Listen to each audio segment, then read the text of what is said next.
Up and running, and we're on air. And to remind people who've joined us, thank you for joining us for starters. And we are recording this session, but we won't be able to see any of you who are joining as supporters. So don't worry. We can't see you, and I'll talk about how to ask a question in a minute. So I think first thing is to thank you for joining us. Thank you for supporting us at Octopus Arms on our 60th birthday, and thanks to our wonderful panelists who've agreed to come and have a chat.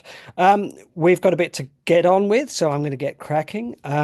First and foremost, I am lucky enough to be joining you from land and sea country that has been taken care of for many thousands of years by the Arakwal and Bundjalung peoples here in the Northern Rivers, whose continued example of custodianship we would all do well to emulate. And I respect and acknowledge their deep connection with this place in which I'm a guest.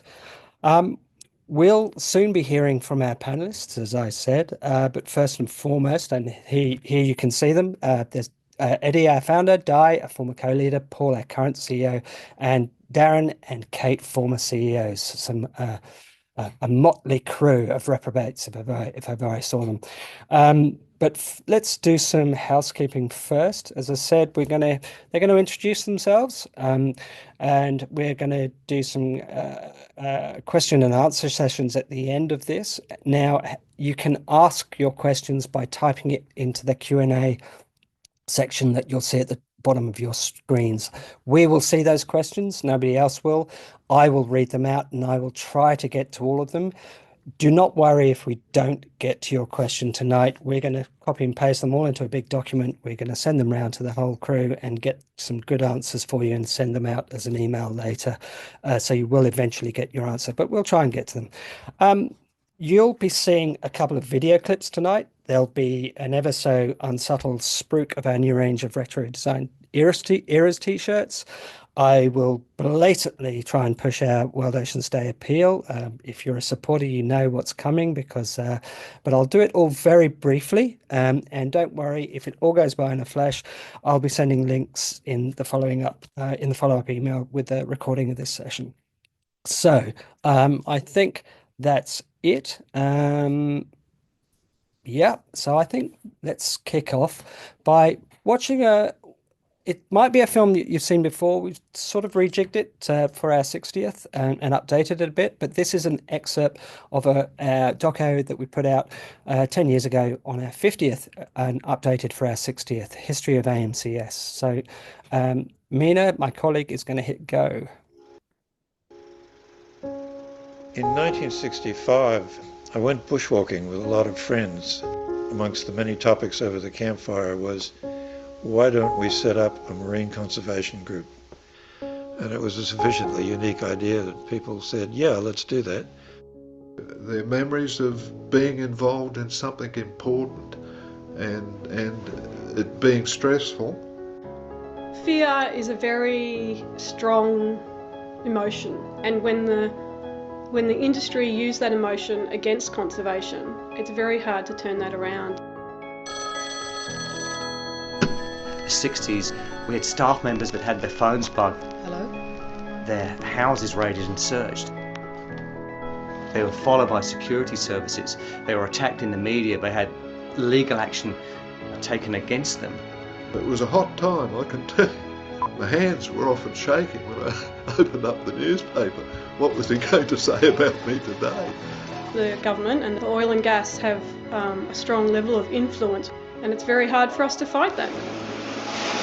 Petroleum giant Shell is on a collision course with conservationists over a plan to drill for oil 50 kilometres from Ningaloo Reef. The oceans are in trouble, our habitats are in trouble, and we do need to do things to help protect them. Things aren't fixed, they look fixed.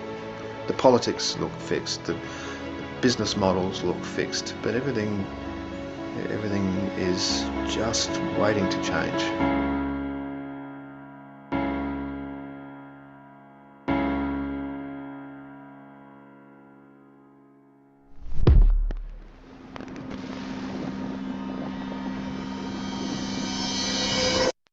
We found a proposal to explore the entire reef for oil. Joe was all-powerful. The government of the day wanted to go ahead with mining. That's the national income. Get stuck into any sort of mining that you like. Didn't matter if it was natural, you just sell it. This is just so patently ridiculous. This is in the era when we had the Tarte Canyon and disasters with oil happening everywhere. So it became a choice of, did Australia want an oil industry on the Barrier Reef or a tourist and fishing industry on the Barrier Reef? Virtually every Australian says, of course, we should be protecting the reef. The Barrier Reef is a national icon. But you don't achieve anything if you actually don't have the public on side. So we talked about the Barrier Reef right up and down the coastline. I did several lecture tours where I just went from city to city. We sold something like 110,000 car stickers saying "Save the Barrier Reef." It was one of those desperate ideas we had. It looked like we were going to lose. They were told that what they were doing was impossible, that it was ludicrous, it was, quixotic. And then there was the Union Black Band, and so they black banned all operations for oil drilling on the reef. That's the outcome we're after. It was years of our lives that went into making all that happen.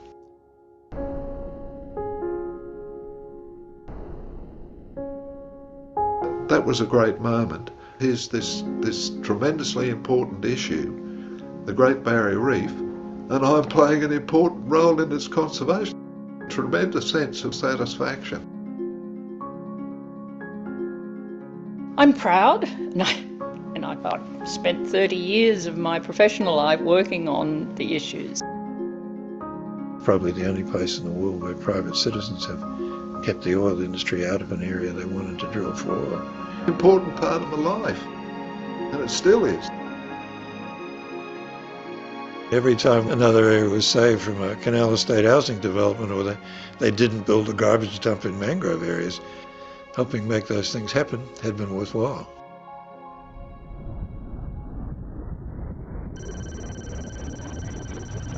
When people judge us on our first 60 years, please judge us on what we've achieved.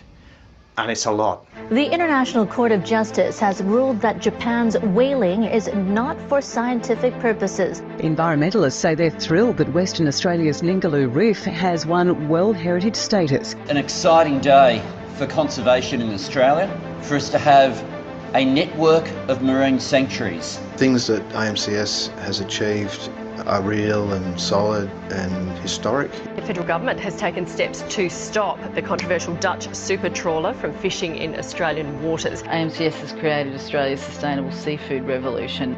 Should we be asking, is this sustainable everywhere we go? But you fight every fight again and again and again.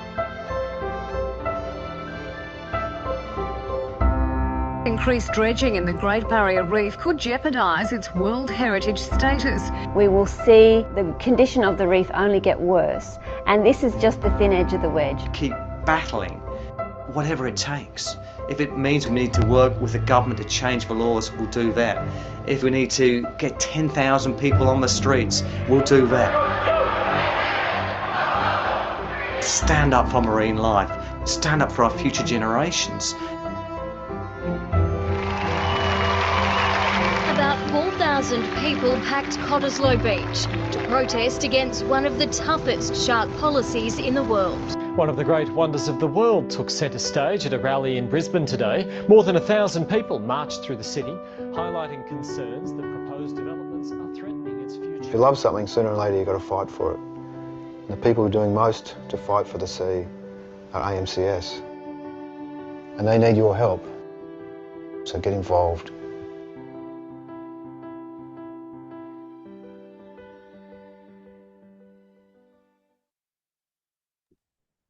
Well, I'm absolutely honoured to be in the presence of these legends that I get to work with every day, and on on the shoulders, standing on the shoulders of giants. And speaking of giants, let's hear from Eddie and Di just to kick things off.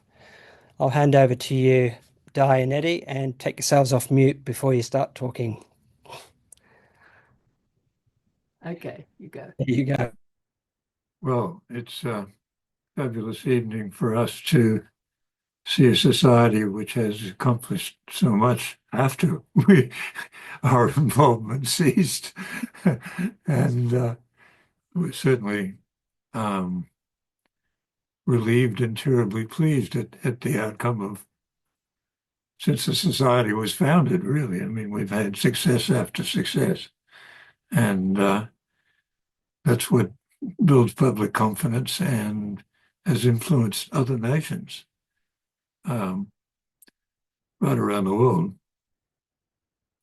And just picking up on Eddie's theme, and our apologies, folks. We're sharing a screen here just to make it a bit more companionable, and apologies for the dogs in the background. But I think the 60th anniversary doco captures it all. It captures that essence of having to be there to be the eternal watchdog for our oceans is really probably the best analogy for AMCS, because effectively, as Tim said, you win the battle, but you seldom win the war. And I think the latest impacts of climate change just perils a whole series of new challenges and solutions that we need to come to. But I think I'd love to hear your questions, and that's probably the best way to take forward. So over to you, Kate. Love to hear from you. Thanks, Di, and really great to be here. Thanks for having me. 64 participants, I can see. That's pretty exciting. Yeah, I joined AMCS in 2000, and I have to say I was pretty young at that stage, and I was pretty daunted taking over from the likes of Di and Eddie, who were the founders. And I felt a huge sense of responsibility, not just for being, the supposed voice for our oceans, but also taking over from the organisation, from two people who had spent, their life commitment to both the organisation and the oceans. And it was a wild ride. I was there for 10 years and, Di and Eddie were there for 30 and, Darren was there for 20. So I'm not sure what that says about you, Paul. You can't leave, or Darren was there for 20. Yeah, you can't leave too early, Paul. It's a huge job, but it's a huge privilege to work for an organisation like AMCS. And when I took over, I knew we needed to grow the base of AMCS. Di and Eddie had done a huge job, but I knew that the Australians wanted to speak for the oceans. Like, the potential for growth for AMCS was huge. I knew that we were coastal-loving, coastal-dwelling people, and I knew we needed to tap into those people because really our strength comes from the people, and Canberra only takes us seriously, or the world only takes us seriously, depending on how many supporters we have. So, one of my key jobs was to raise the profile of AMCS and bring in as many supporters as we possibly could so we could have an impact. We did some amazing things, and I say I took over as director, but there was a very small team of, concerned and committed citizens that wanted to change the world. And it wasn't, I was just happened to be the director, but there was amazing people like Ingrid, whose personality brought more and more people on board and was there for 20 odd years, and Craig, who launched the Sustainable Seafood Guide. There was amazing people doing amazing things to raise the profile of AMCS. And, we launched Australia's Sustainable Seafood Guide. We started the Sea Guardian program. We bore our heads trying to think of how many ways we could bring more and more Australians on board. And we did, and we continued to grow.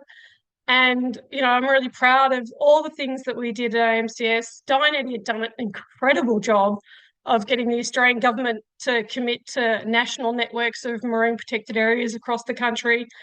And if it wasn't for them, the whole world took over what Australia was doing, and really, Diane, were at the forefront of getting those commitments to marine protected areas. And from there, we worked on marine parks inshore and our deep waters as well, from Western Australia to New South Wales. In Victoria, 5%, we got 5% inshore areas, and we thought that was amazing. And then we launched to 30% in the Great Barrier Reef. So there was an amazing amount of work done. And, it's really great for me to see all the commitment to protecting Australia's sharks as well, or world sharks. The shark campaign is to get the critical habitats of the greater shark protected. Was a really amazing campaign. Getting Steve Irwin on board was great.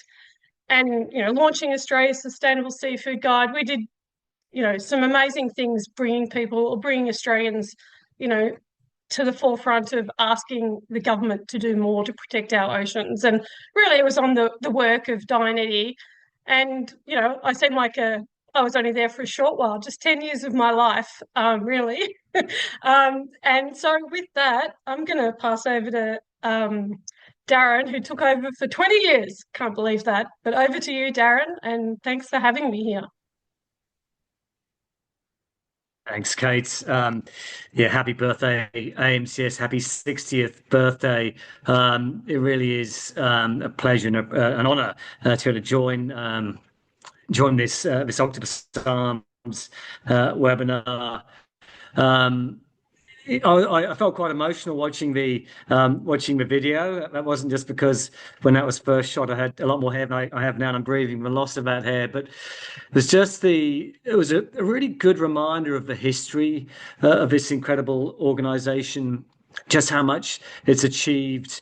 But it was also a reminder of what the DNA of the organisation is. You could hear it in all of the voices there, just how much the organisation and the work in the oceans meant and mean to each of us who have the privilege of serving in these roles. And as I said, I felt quite emotional watching that. It was excellent. I started to work with AMCS in 2009, and Kate's given me a couple of extra years. I was there for 16 years as CEO, and I finished up in January this year, handing the reins onto Paul. Both Kate and Phil have mentioned it, but it really is. And it is not a cliche to say, but, as I took this job on, it was standing on the shoulders of giants. Eddie and Di and then Kate, have really built this organisation. And to some extent, it's probably quite easy for me picking up the organisation and just taking carriage because of such the strong foundation those guys had built. Looking back on those 16 years, it never really felt like work. Yes, it was hard. It was challenging. We had a lot of, we were fighting with governments and industry from time to time.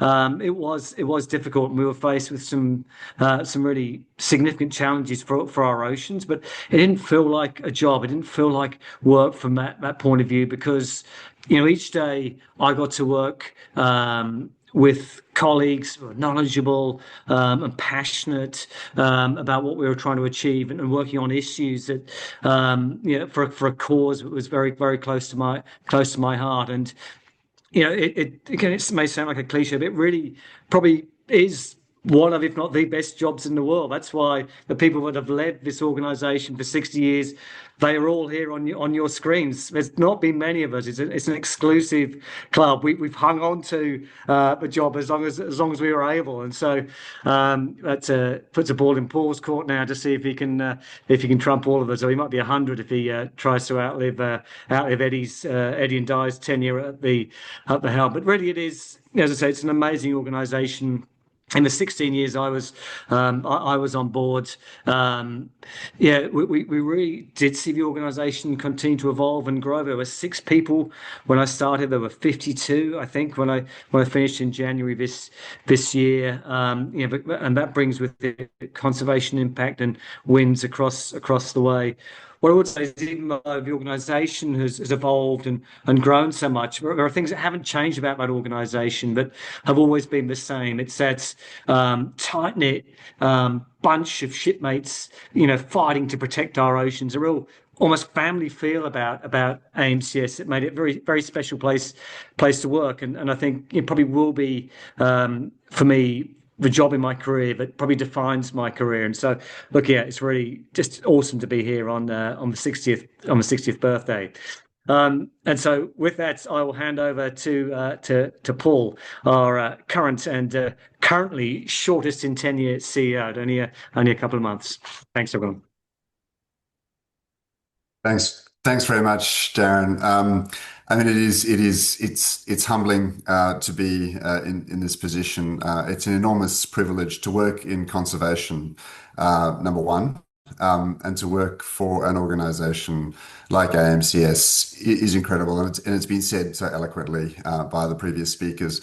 I've been in the role for getting on for 3 months. So yes, my tenure is very slim, but my connection with AMCS goes back almost half its life, 25 years or so.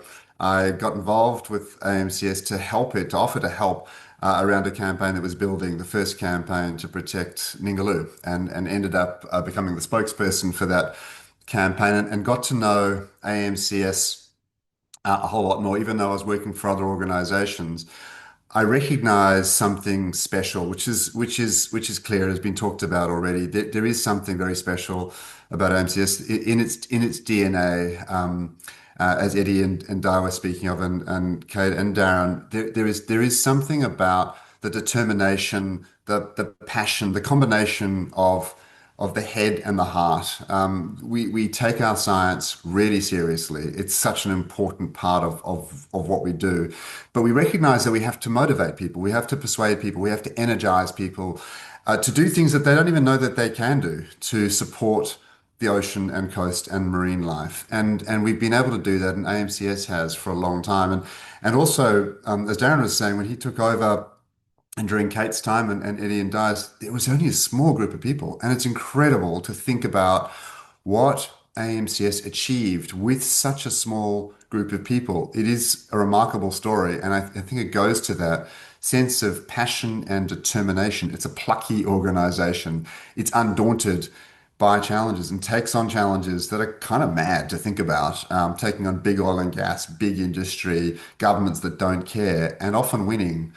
And part of the reason it is successful, another reason for that, is that we are, I think, the best collaborators in the conservation sector, and there are lots of great organizations.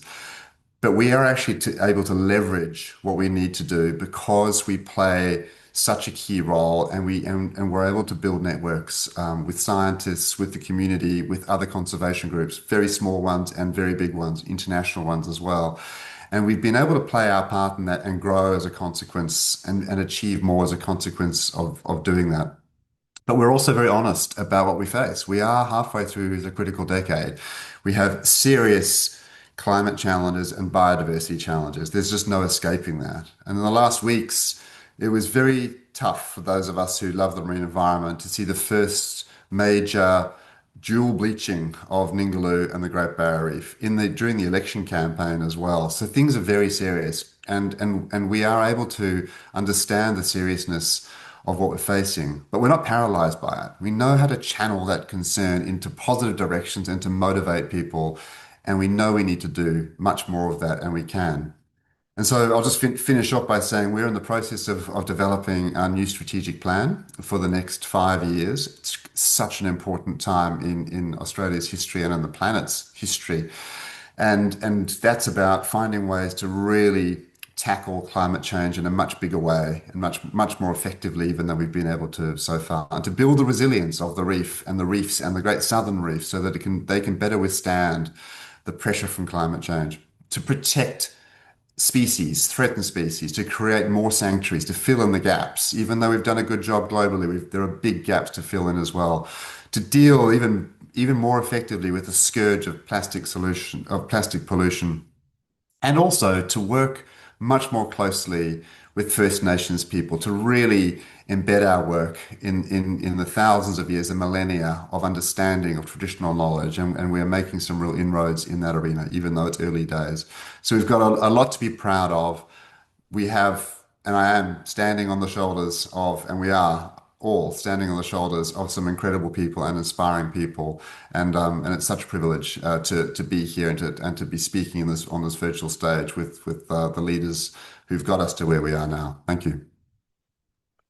Thank you, Paul.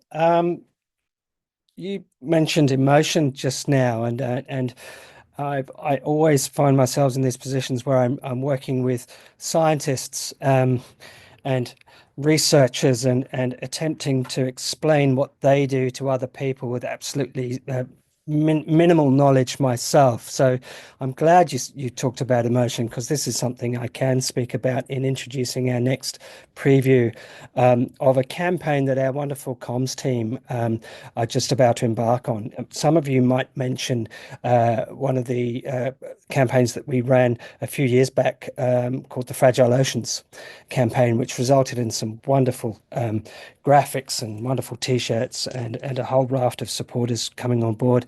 This is a new television commercial that the Comms Department have come up with in association with some of our supporters in the corporate world, Collider being one of them.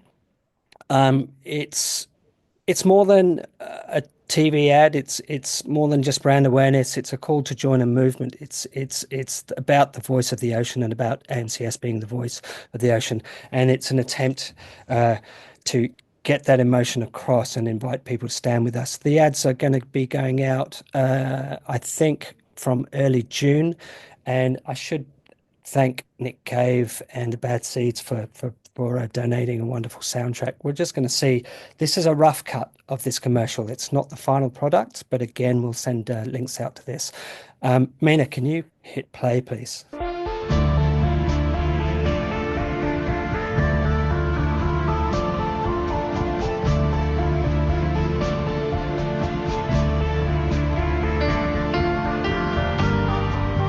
The last time you came around here, it was to rescue me.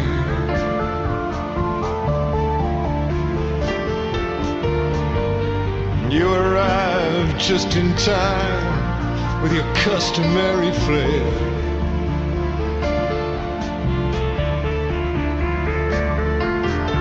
You rode through the rain all the way from Castellane with the wind and the wind, all the wind, all the wind in your hair. And I will always love you with the wind, with the wind, with the wind, all the wind in your hair.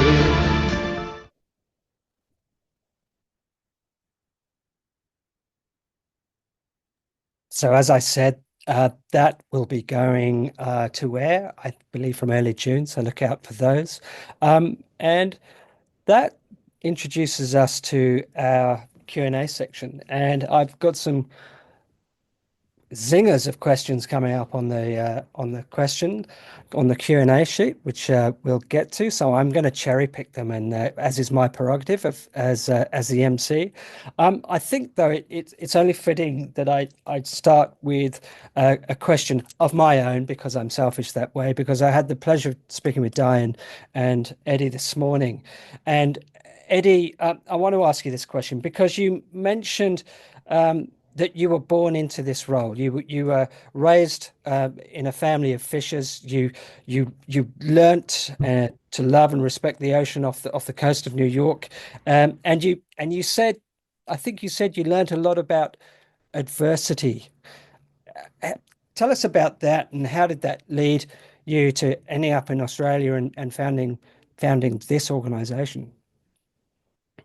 Well, the adversity came from the fact that my father had survived World War II, but got terrible bronchitis.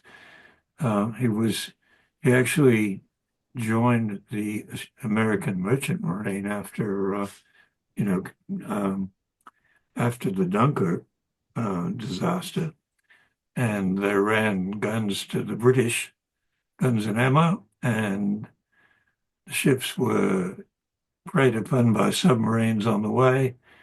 And then particularly when they started having to send stuff to Russia, he was on the Murmansk run, and they got bombed regularly by Stukas. And if they'd sunk there, you had about 15 seconds to get out of the water before you froze to death. So he was lucky to survive, but he came back with bad bronchitis, and he took me to the beach, and I was embarrassed because he'd been a championship swimmer with the New York State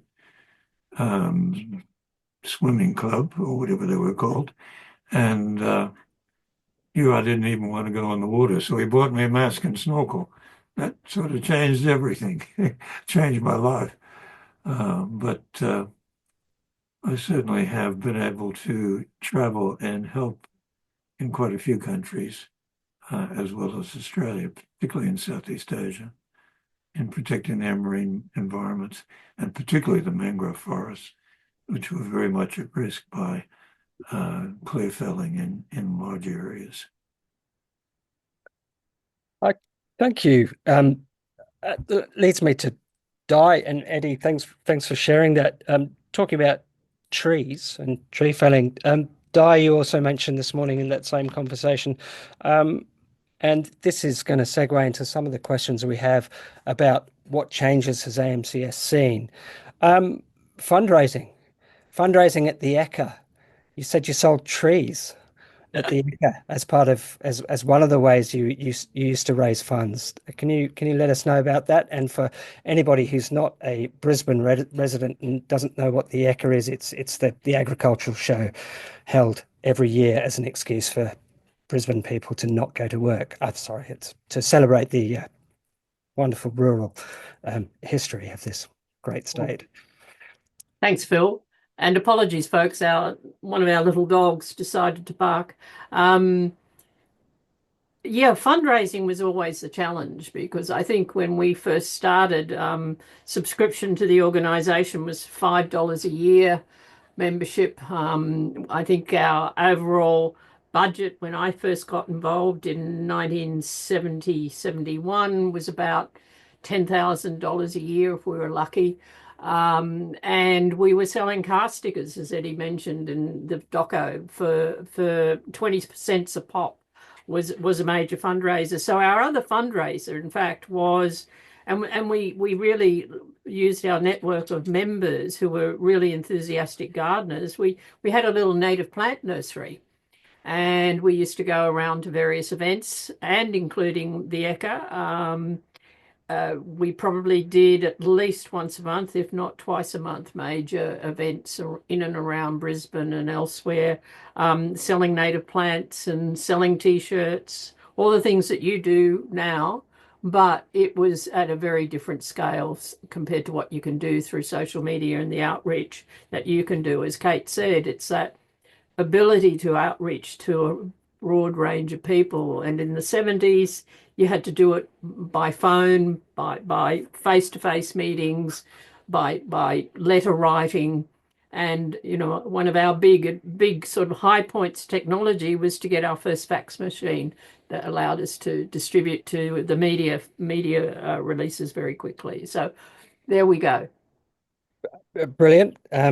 Thanks, Di. I've got a great question up here. Two good questions actually, and I'm going to preface it with one of my own to Kate. Kate, you mentioned something about being very young when you took over. You can only be 30 now, so you must have been what, 12, or something when you took over.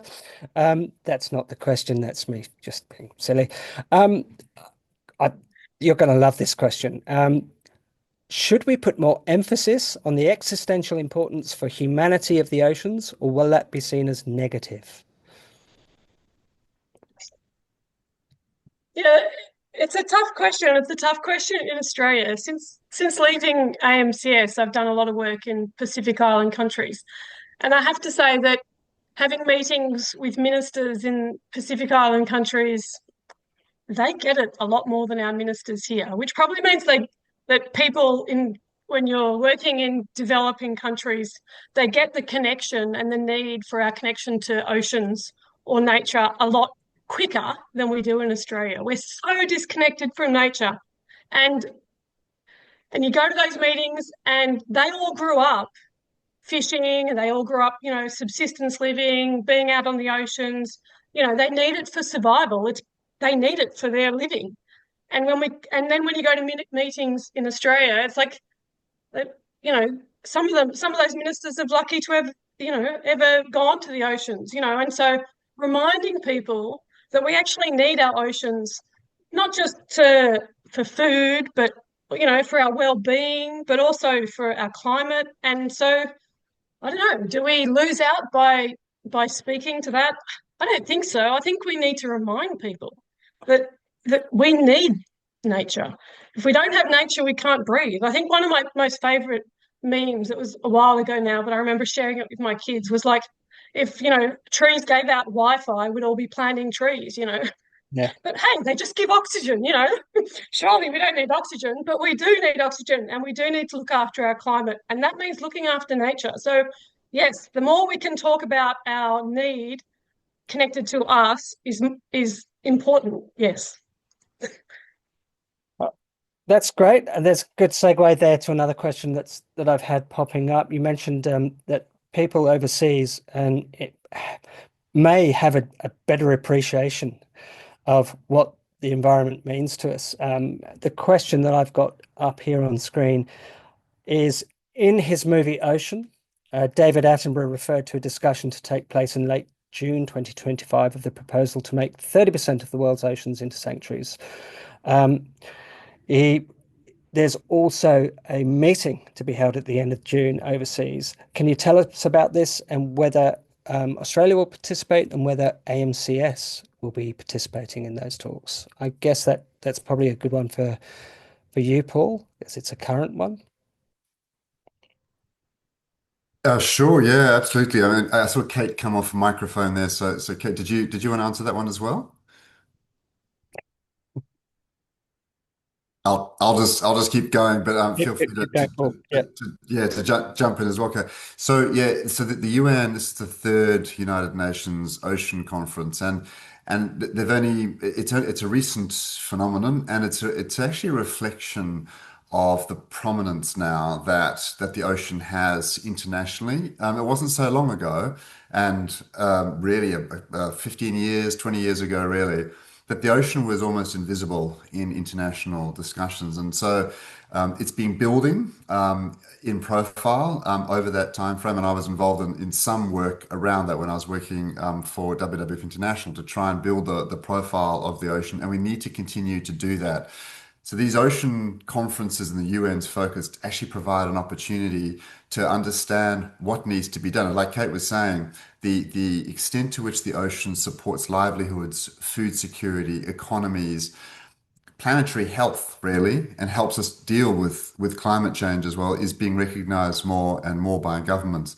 So the UN Ocean Conference, the next one, is happening in June, and the Attenborough film is pointing to it as an opportunity to really build momentum towards protecting 30% of the world's oceans, or ocean, however you'd like to frame it, because that's the very least of what we should be doing to restore ocean health, to create the biodiversity underpinnings for all the benefits that the ocean provides. And so this UN Ocean Conference is another step in the direction of building that momentum. So we will be there.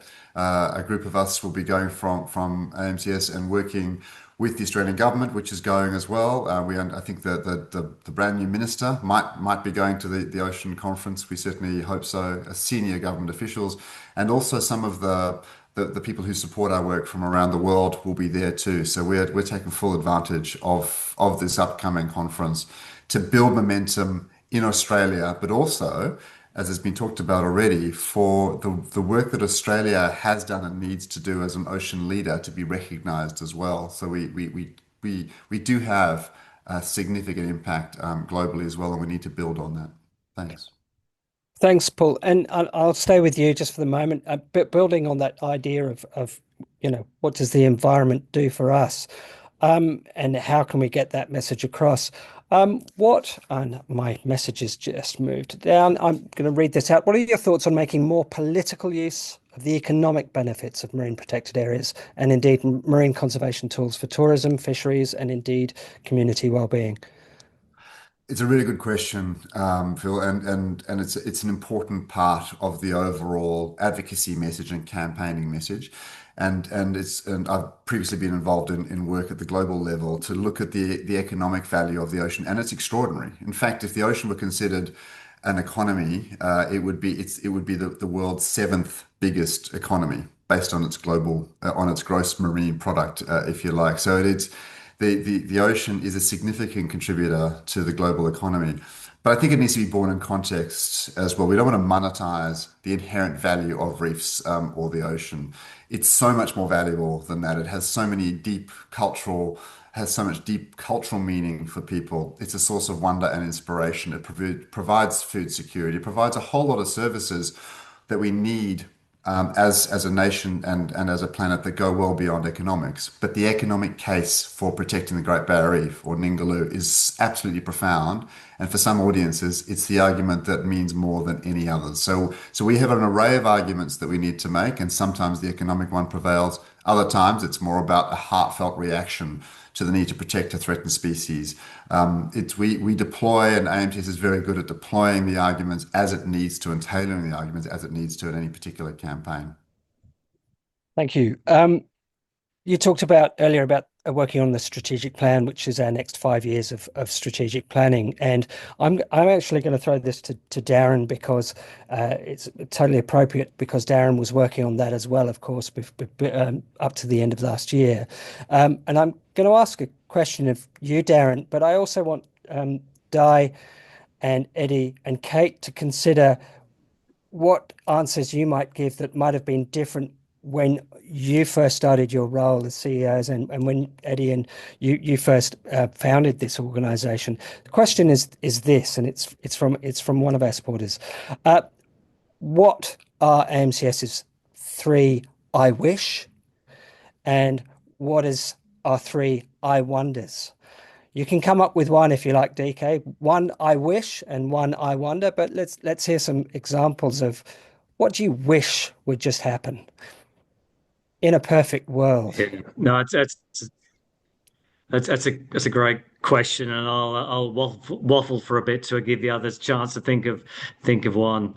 That has definitely changed over time, but I think when I started in the role, it would have been, I wish more people cared about the oceans, and certainly that speaks to what Katie was saying as well. That really that was part of our core task, was just getting people to care more about the ocean. So that then translates into the pressure we can bring to bear on policy, food, or plastics, or things like that. So I think what I would say is, I wish more governments walk the walk as well as talk the talk.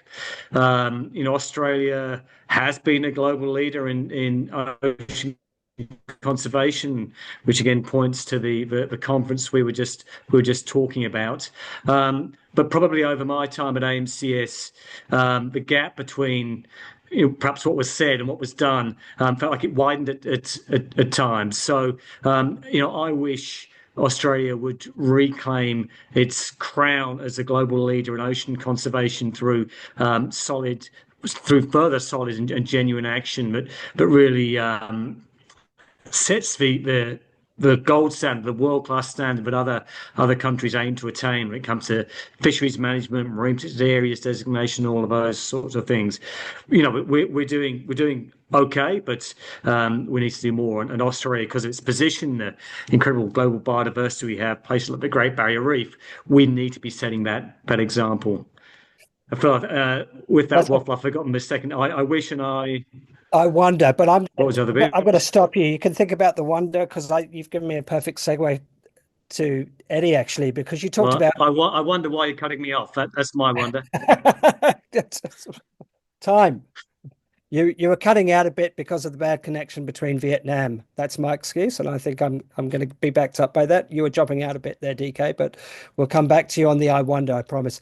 But you did mention talking the talk, and Eddie, talking about not walking the walk and talking the talk. Correct me if I'm wrong. I don't think Joe Bjelke-Petersen even talked the talk as far as conservation was. Did he care at all? Did he make any sort of indication that he cared one jot about the environment? I can't actually recall him saying anything along those that he cared at all. But their attitude also was that if we want to do it, it's got to be good for the world, regardless of what anyone else thinks. So their idea was, Japan could use huge amounts of calcium carbonate to build cement cities on an ever-expanding scale. And the Barrier Reef was just this wonderful source, potentially, of limestone that they could use for cement. I mean, really, as if the Barrier Reef was worth 10 cents and of no value to the world. Hard to believe now, but that was the attitude that prevailed in that day. Di, have you got anything to add? I think just picking up and the I wish, and I'll move us forward to 2025. I wish we hadn't had the climate wars in this country for the last 15 odd years or more, and they're almost re-emerging again post the May 3rd election between the Nationals and Liberals, because it has set us back so far. That, I wonder what the world would be like if we actually could get our emissions under control, because the prognosis into the future is not good. And addressing the question about the existential threat to the oceans, it is here and it is now. And you just have to go and see the benefits that we've had derived from that 50 years success of getting the marine park and the subsequent declaration to 30%. By having that 30% and picking up on the question of economic values, that 30% is absolutely underpinning what resilience is left in the Great Barrier Reef, and actually is allowing it to actually be able to respond to a degree. We will have a much different and a much simpler set of ecosystems out there in another 30 years. But thanks to the last 50 odd years of effort, there is an inbuilt resilience there.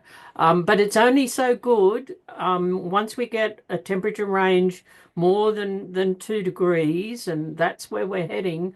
That really will be a very, very major impact. And I'm with Paul must be really, really worried that the extreme marine heat waves on the WA coast is now impacting seagrass beds. That hasn't happened on the East Coast as yet, but on the West Coast, at scale, on the West Coast it's starting to, and that has all sorts of consequences. So I wish we hadn't had the climate wars, and I wonder what we would be like if we hadn't actually done the hard work of the last 50 odd years, let alone 60 years. Thanks, Di. And I was going to hand back to Kate, but I thought she'd run away before I was going to get there. I'm here. You're here, and DK, I was definitely going to throw to you, but you've frozen once again, so I find I can't. So Kate, it's the onus is on you for. Thank you.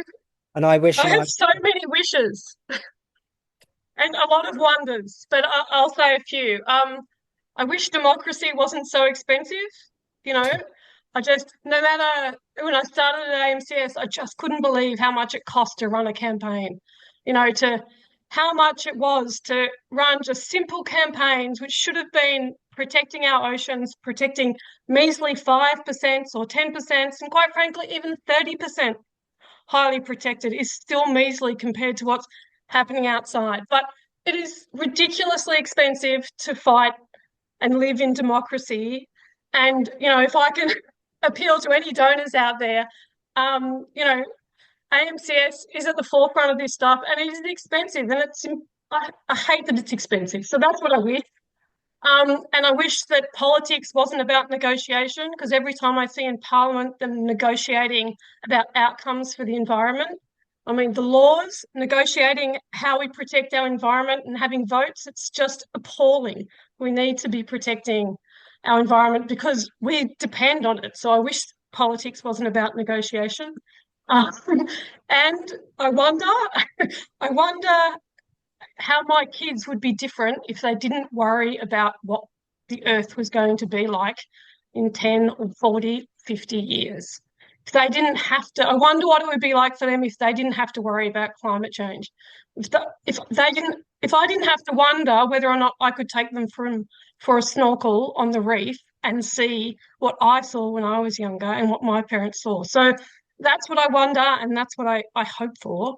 And I guess that's why we keep turning up every day to work, because we want to make a difference. And if you're, as I always say to everyone, if you're not part of the solution, you're part of the problem. So, join the fun and help make a better world. Yeah, thanks, Kate.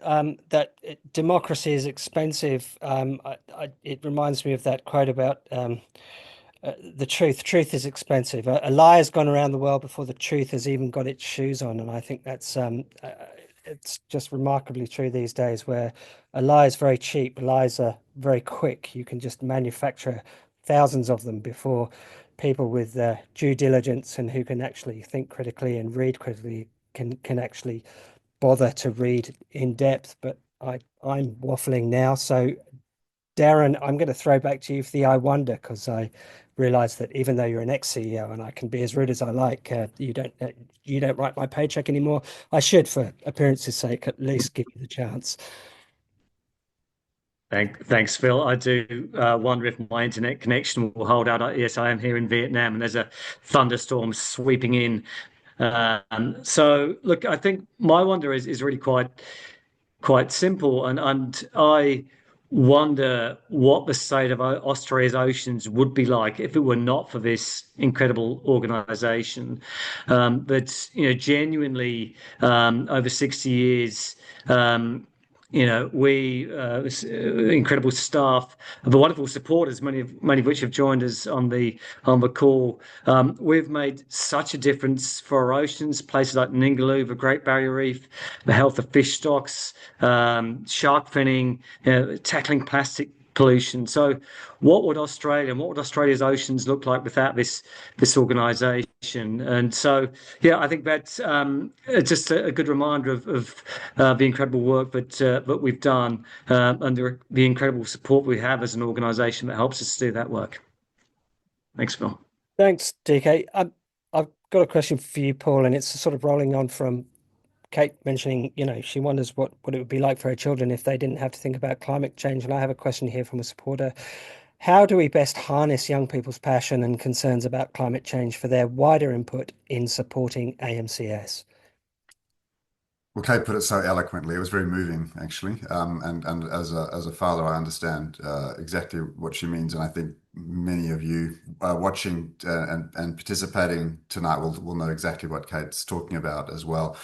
We want to have a future where young people can actually witness what we have and have the same sense of wonder and experience and benefit as well from the ocean and the coast and from the planet generally. And it's changing, as Di was saying. It is changing. And at AMCS we are open-eyed to that. We take our science very, very seriously. We build extensive networks into the scientific world so that we know what's going on and we can take advice on that. But we also know that change comes from people feeling it, really feeling it, and young people are. And so part of what we have to do is to meet young people where they are, to understand how their way of engaging has changed over time.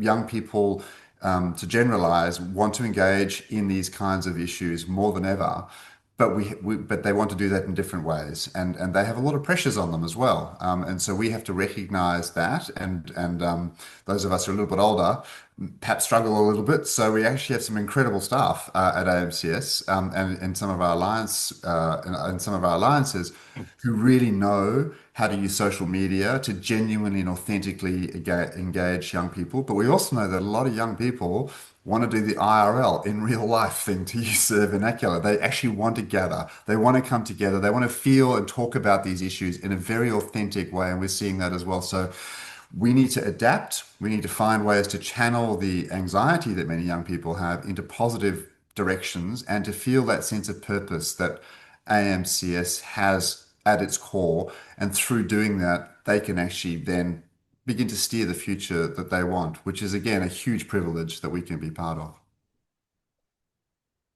Thanks, Paul. As a young person myself, I can get completely where you're coming from with that.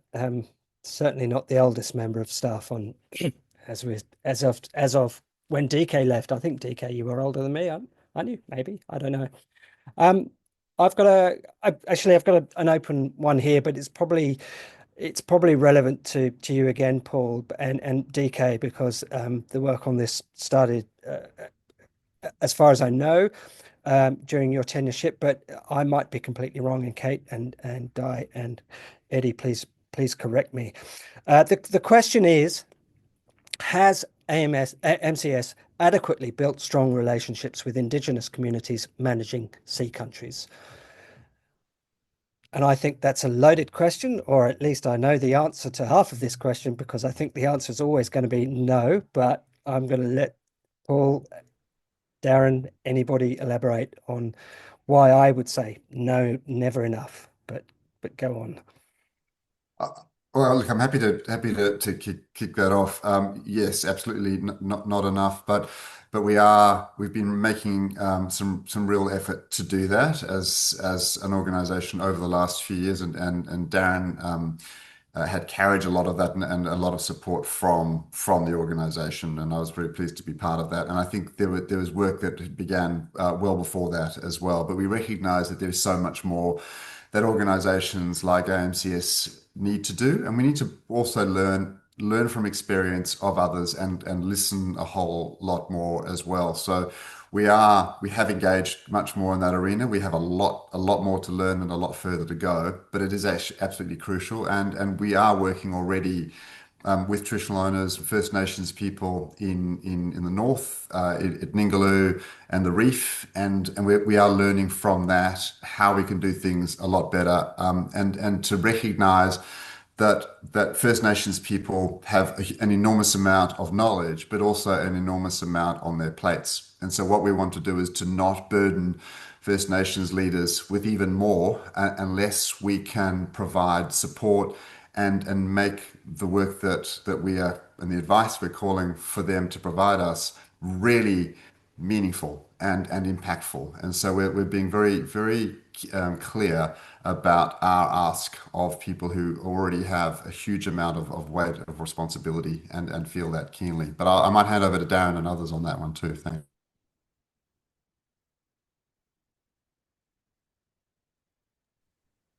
I think Paul really covered a lot of the bases there, but just to reflect and be interesting to hear from Kate and Darren, Eddie as well. But in places like the Northern Territory, we have a long history of working with First Nations people in relation to the protection of sea country work, but has really been supporting those communities to meet their objectives and aspirations around the protection of sea country. But as Paul said, really it is a work in progress, and so we have AMCS has work internally, but it's doing. But I think year on year it's an area we're stepping up in. But I'd be interested to hear from Kate or Di and Eddie if they have reflections as well from back in their days.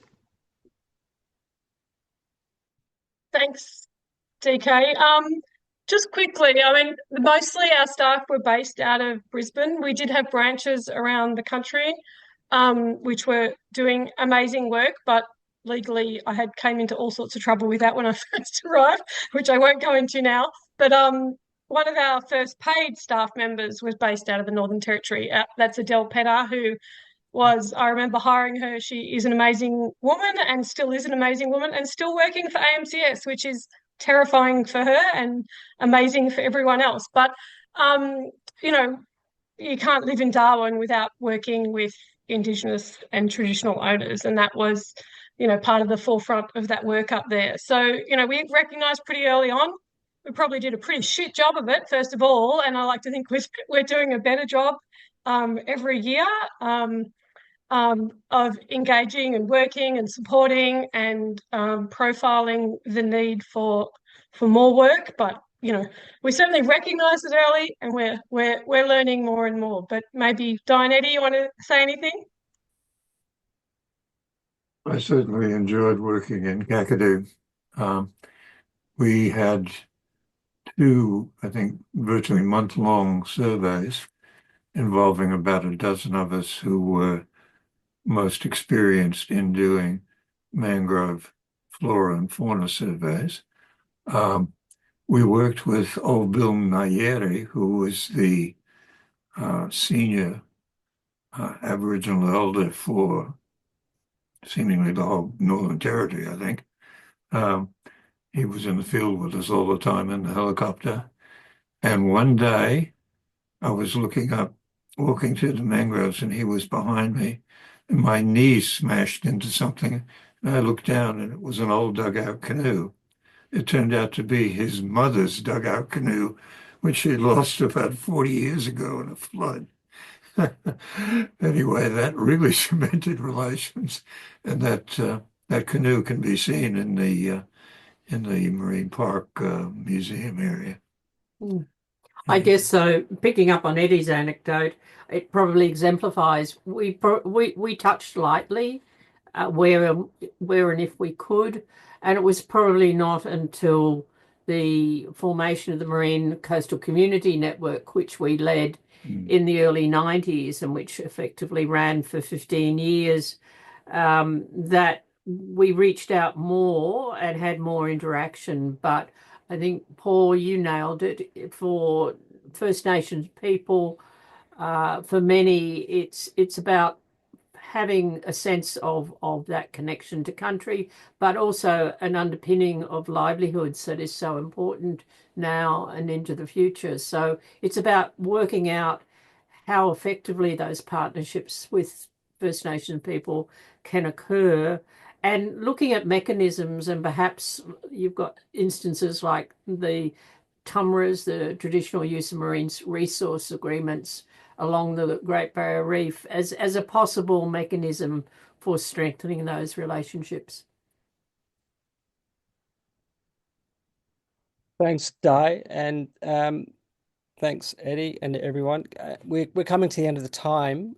Kate, just on Adele, who is indeed still working here, and I can assure you she is still scaring the bejesus out of many people, myself including, on a daily basis, especially when she comes down and here and steals my surfboards and is a much better surfer than me. I resent that greatly, but I love her to bits, and she's a fantastic person to know and brilliant at a job. As are all my colleagues, of course, he says, without absolutely no sense of irony or sarcasm whatsoever. I say it all the time. I'm absolutely stunned at myself that I've managed to score a gig working alongside these sorts of people and working alongside my colleagues. It's probably the first job I've ever had in my life where I wear my work t-shirts out to the pub, and I want people to ask me about my job, and I want to talk about my job outside of work. And believe me, that's never happened before, I don't think, in living memory. I'm going to leave with one last question, and that question I'm going to open it up to everybody as their final chance to speak. And as I will come and just say something in closing once we've had an answer to this question. And it's quite simply this. In your opinion, what has been AMCS's greatest achievement? I'll start with Eddie. Well, just to put you on the spot. Couldn't say it was a minor issue that we prevented the barrier reef from being destroyed. by the mining and oil industry. That's a pretty good that's a pretty good one. Society. Di, do you have anything to add to that? Or? Yeah, picking up on that, I think in fact it's caused many of us to put our backs to the oceans and look up to the catchments. So we started to really were one of the early groups talking about that hilltops to oceans, that effectively our oceans are actually very much affected by what happens in our catchments. And that's been a message that has actually resonated globally and has been picked up in many places. So for me, that's the other area, the area about catchment restoration and the importance of our wetlands, in particular our mangroves and seagrasses. They were totally ignored for too long. Fantastic, thank you. That's a bit early. I was going to wait for that one, but anyway, Kate, did you save any reefs? What was your greatest achievement? I think we saved a lot of reefs, and I think a lot of it was on the work of Di and Eddie in getting the Australian government to commit to a national system of marine protected areas. And this wasn't just amazing in Australia, but it was amazing globally, and they really set the scene for what global commitments we have out there.